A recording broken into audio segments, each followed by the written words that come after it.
एक गुप्त बात आपको बताता हूं, कृष्ण भी दो हैं, एक नहीं है। एक वो कृष्ण है जो देवकी के यहाँ जन्म लिए, दूसरे वो कृष्ण है जो यशोदा के यहाँ जन्म लिए हैं। आप एक चीज ये बताओ, कैसे हो गया? मतलब अचानक एक लड़का आ गया, कुछ था ही नहीं। तो गर्ग संहिता में इसकी कथा का वर्णन आता है कि नंद बाबा ने, शांडिल्य जी ने उनको यज्ञ कराया और नंद बाबा को आशीर्वाद दिया कि तुमको बालक होगा। तो यशोदा मैया भी गर्भवती है और ऐसा शास्त्र में वर्णन है कि यशोदा मैया ने एक पुत्र और एक पुत्री को जन्म दिया है। तो ये भगवान की लीला। तो एक कृष्ण वसुदेव जी के लड़के की तरह पैदा हुए, एक कृष्ण नंद के लड़के की तरह पैदा हुए, और शास्त्रों में इसके अनेकों प्रमाण हम दिखा सकते हैं। ऐसा तक लिखा है, नंदस्त्वात्मज उत्पन्ने। आपके व्यूअर्स कोई प्रश्न करे तो मैं संस्कृत का श्लोक ही कह देता हूँ, श्रीमद् भागवत के 10वें स्कंद में देख लीजिए। आत्मज शब्द का प्रयोग पुत्र के लिए होता है, अडॉप्टेड सन के लिए नहीं होता, जिसको बर्थ दिया आत्मज, आत्मा वही जायते पुत्र। तो दो कृष्ण है।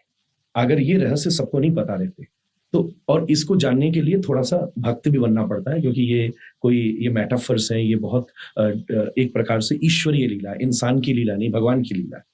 तो जो रुक्मणी के साथ शादी कर रहे हैं, जो आगे बढ़ रहे हैं, वो वसुदेव के पुत्र हैं जो वृंदावन आए। तो ऐसा कहते हैं जब नंद बाबा के घर वसुदेव जी लेकर आए तो भगवान की लीला, दोनों कृष्ण एक हो गए, दोनों कृष्ण एक हो गए। और जब मथुरा जाना था तब अक्रूर जी ले गए, अक्रूर घाट पर स्नान कराया, तब एक कृष्ण का दर्शन उन्होंने यमुना जी के अंदर किया, चार भुजा वाले, और एक कृष्ण का दर्शन उन्होंने रथ पर बैठकर किया। वो फिर से बाइफरकेट हो गए, और जो चतुर्भुज कृष्ण थे वो अक्रूर जी के साथ आगे गए, और हमारे वृंदावन के कृष्ण तो वृंदावन से एक कदम भी बाहर नहीं रखते, ऐसा उन्होंने खुद कहा है। पादौ पदम न चलतस तब पाद मूला। तो नंद के लड़का ने राधा रानी से विवाह किया और सदा उनके साथ, इसलिए हर मंदिर में दोनों साथ बैठे। हम किसकी पूजा करते हैं? जो नंद के पुत्र हैं। आराध्यो भगवान ब्रजेश तनय तद्धाम वृंदावनम। ये टेक्निकल चीजें, इसलिए मैं संस्कृत का श्लोक बोल रहा हूँ, रेफरेंस के साथ कह रहा हूँ। चैतन्य महाप्रभु का ये श्लोक है कि जो नंद के पुत्र हैं वो ईश्वर है, हम उनकी पूजा करते हैं राधा रानी के साथ। वो साक्षात प्रकृति पुरुष की तरह वहां विराजमान है। जो वसुदेव के पुत्र हैं वो आगे चल करके सब लीलाओं को, द्वारिका को संपन्न करते हैं, सब क्रीड़ाओं को करते हैं।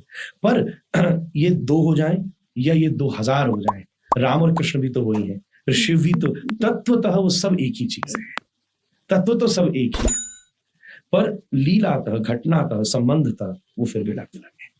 तो आपके पास दोनों होने चाहिए। मेरी दृष्टि में आंसू का नाम राधा है क्योंकि वो धारा है, और प्रसन्नता का नाम कृष्ण है।